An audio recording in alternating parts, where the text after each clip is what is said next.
Hello, everybody. I'm Pierre Naccache from Assystem. I'm founder and president of the company. Just before moving to present you the landscape of what we did since almost 10 years now, and what is the next step, and I will present you some use cases as well, just to let you know what we are doing. Very simple. We are doing beacons, hardware, using stethoscope-like technologies with ultrasound, vibration, collecting all this data, and provide you a monitoring of assets, industrial assets. So we are definitely into the industrial field. Just it's an old slide.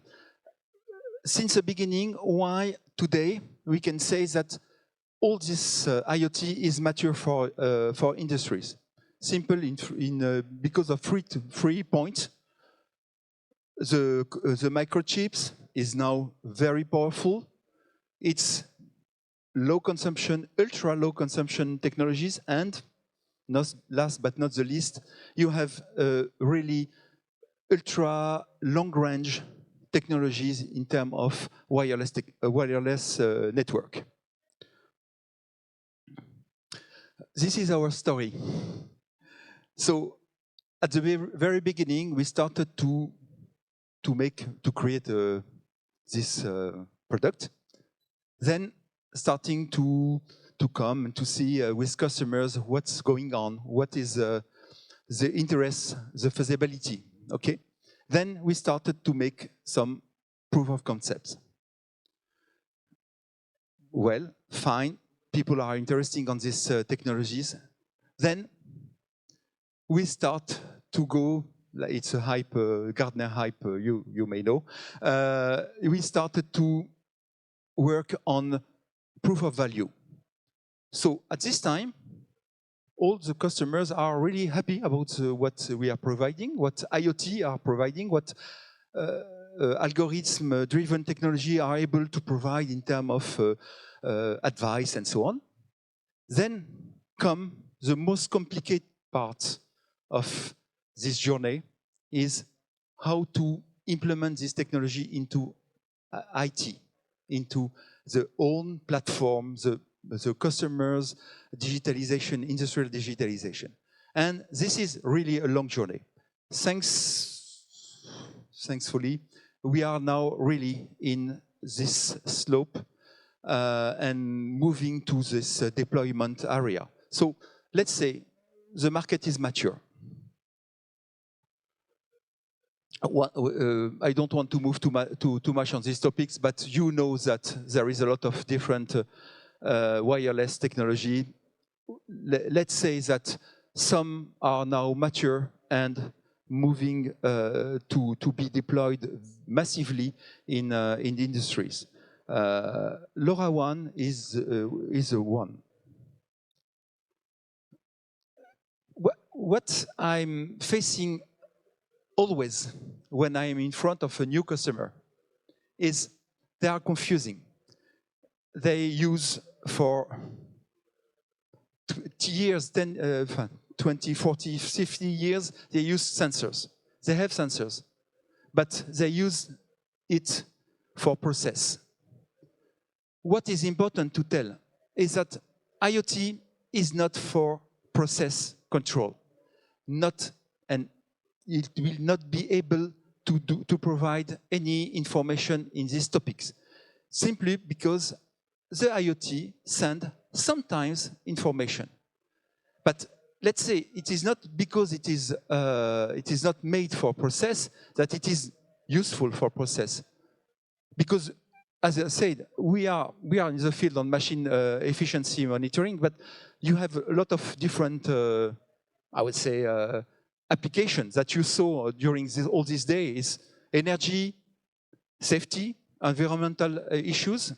So yes, IoT is good, but you don't have to think that it will fit with your process. this is really the first point we had to convince and to let people understand. So let's move to the use cases. This is mining companies. So we are now deploying this application worldwide. So we have around 7, maybe 8 or 10 sites right now. What is interesting is the return on investment is very fast. As soon as they decided to deploy it, they decided to implement it into their digital platform and so on. And the first REX is what is the adoption of this technology for the people who are using it. And it was the very first point that they had to highlight, which was quite nice because they multiply the interest of these people in just 3 months. Also, what I wanted to show you is what is their KPI. It's not mine, it's there. They want to look at the saving cost, obviously, it's important. But they also want to know if when people are going to check an issue, they are sure that they will do something relevant. They are not losing their time, and losing time is money. So in just 6 months, they realize that the mid-time before failure increased dramatically to 40 to 60%.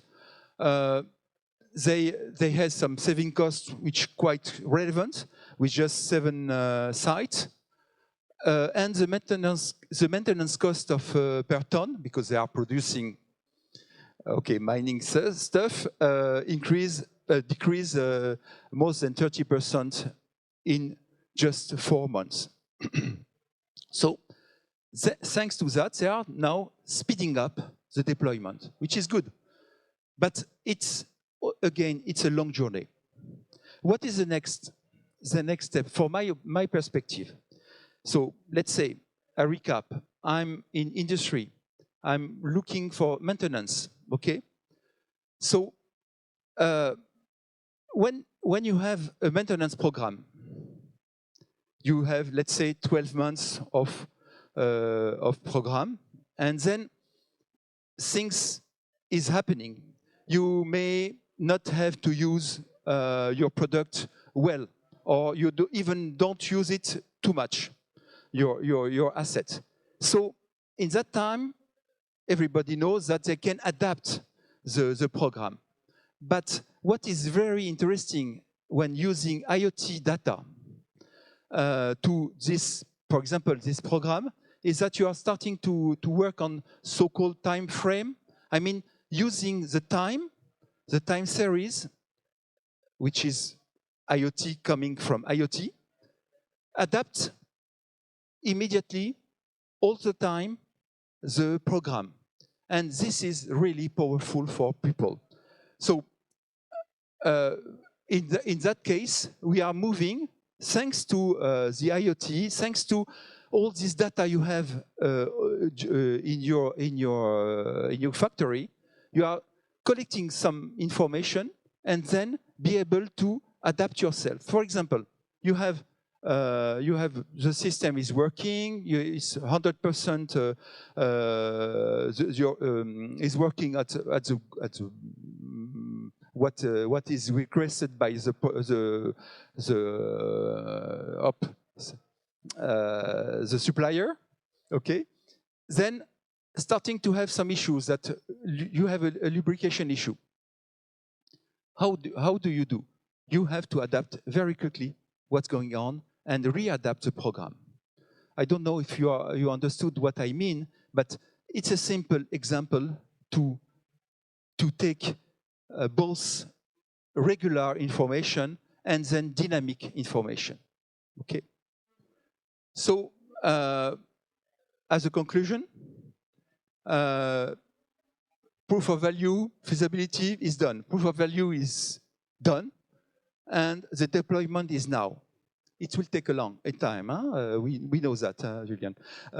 It's take a time, but it is ready, mature, because everybody are able to provide a mature information, a mature solution for platforms, for IT, for cybersecurity, all around the IoT. And the next point will be how to collect all this data from IoT and be able to make a dynamic adaptation for instance, for us, be able to have really a smart maintenance program. That's it. This is a big picture. Thank you very much.